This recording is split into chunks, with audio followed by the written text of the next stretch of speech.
If you've been struggling to find a job and you've been working at anything just to make ends meet and just to get by, well, maybe you've been going about it all wrong.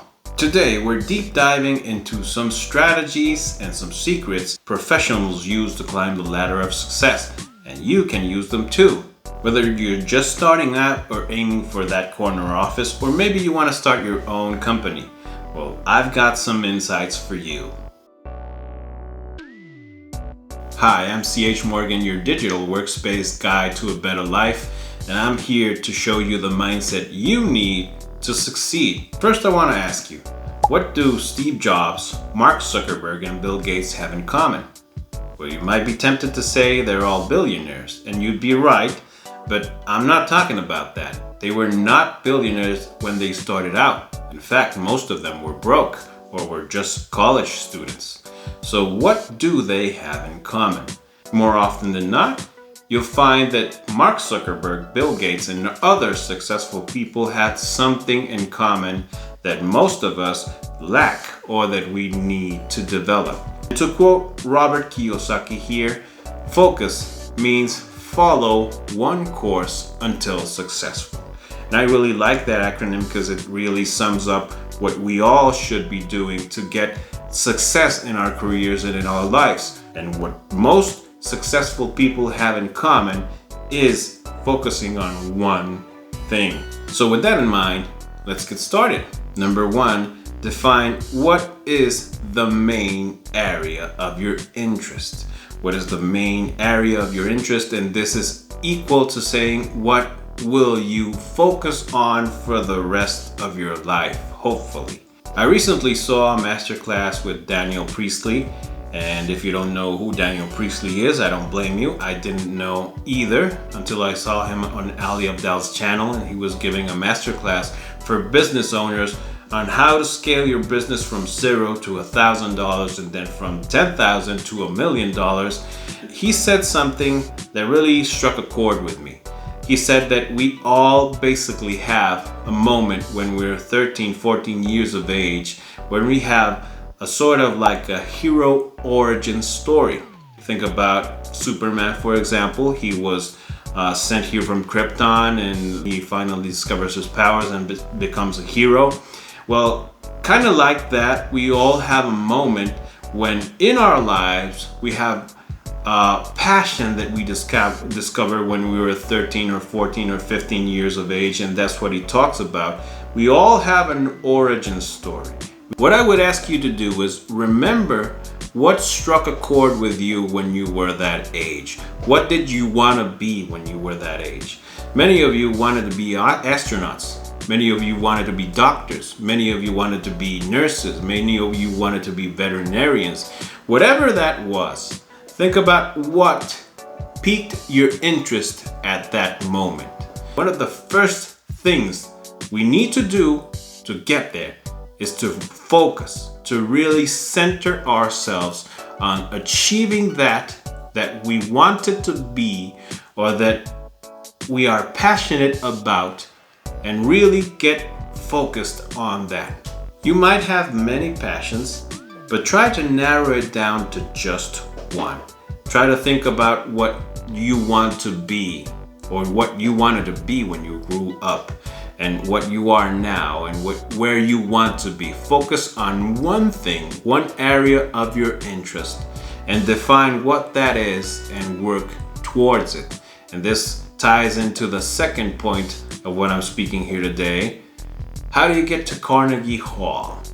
Well, most of you maybe don't know what Carnegie Hall is, or maybe you do. Maybe you've heard it from a reference or movie, but how do you get good at anything? Well, let me tell you, no one, and I mean no one, ever gets good based on talent alone. There are a lot of talented, unemployed people in the world. There are a lot of talented, unsuccessful people in the world, and we don't want to be like any one of those. We want to focus on one area of our desire, one area of our passion, and then we need to develop our talents. And how do you develop your talents? Well, the same way you get to play in the opera at Carnegie Hall. by practicing, putting in the hours, putting in the repetitions, putting in the work.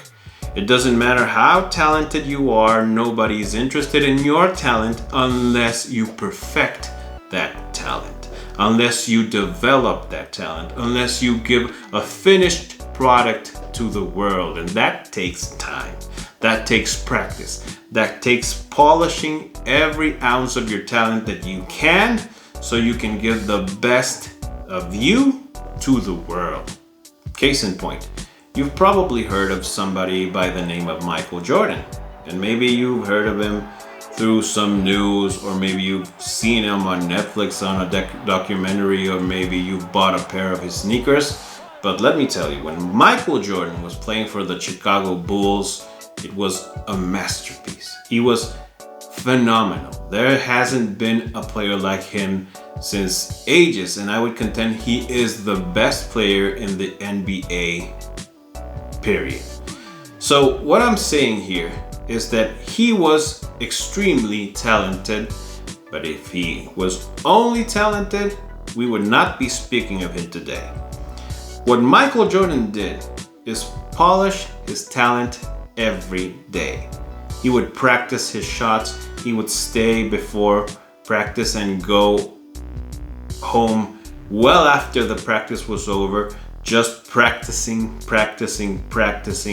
and getting better every time. The more he practiced, the more the Bulls won. Once you focus on what you want to become, once you focus on one main area of your interest, you have to work at it. You have to put in the hours. You have to put in the practice to polish your talent. Number 3, the power law. And what is the power law? A quantity varies as a power of another quantity. And why is this relevant to you, you ask? When we increase X, Y increases as a result of the increase in X. Why is that? Because of the power law. Because when you put in the time, put in the effort, and it's not just about focusing, it's not just about putting in the time, putting in the repetitions, putting in the practice, but also developing your abilities, and most important of all, developing a specific ability. Then your earning potential, and not just your earning potential, but your success potential increases because you have increased your ability. The more you hone into your abilities, the more time you invest in getting new abilities, in putting in the time and the effort to develop a new ability, then the more earning potential and potential for success you have. There's a reason why doctors specialize, because specialization leads to more earning potential. So the more specific, the more specialized you are at a certain area, then you're more likely to succeed. Number 4, you should be reading. We should all be reading. So let me ask you, how many books have you read this year? How many books have you read this month? It doesn't matter if you have not started reading, but you should definitely, and I should definitely start reading. Why? Why is this important, you ask? But because there's a direct correlation between successful people and the amount of books they read. It sounds silly, it sounds simple, it sounds too good to be true, because it's actually fun to do reading. Who doesn't enjoy reading a good book? But you should definitely be reading. You should not only be spending time on social media. You should also be reading. Be reading things that hopefully help your career, help you develop as a person, help others in general. You should be reading. We should all be reading. It's a good practice to read at least a book a month, because it will develop your mind. Number 5, if you have a job, don't quit your job. I'm not saying that to get your dream job, you have to quit your current job, even if you're working at a McDonald's or a Burger King. It doesn't mean that you have to go insult your boss and tender in your resignation just because I told you that you should go and pursue your dream job. I'm not saying that. If you have a job, you should take care of that job. Why? Because that job's teaching you skills you need or that you will need for the next level. I've had a lot of jobs in my life. I've had at least 18 jobs in my life, and I didn't start as a doctor. I didn't start as an MD. I started at the very, very bottom. I started in sales, I started in telephone calling, I started in retail and other things. Every job I've had has taught me something to go to the next level. So I'm not saying that you should quit your job, at least not right now. You should be working on getting good or on focusing on what your main area of interest is, on getting good, on learning new abilities, on reading all you can, and preparing yourself for that next step while you're still in this job. I hope you've liked this video. I hope you will like and subscribe to my channel. I publish or post things like this every week.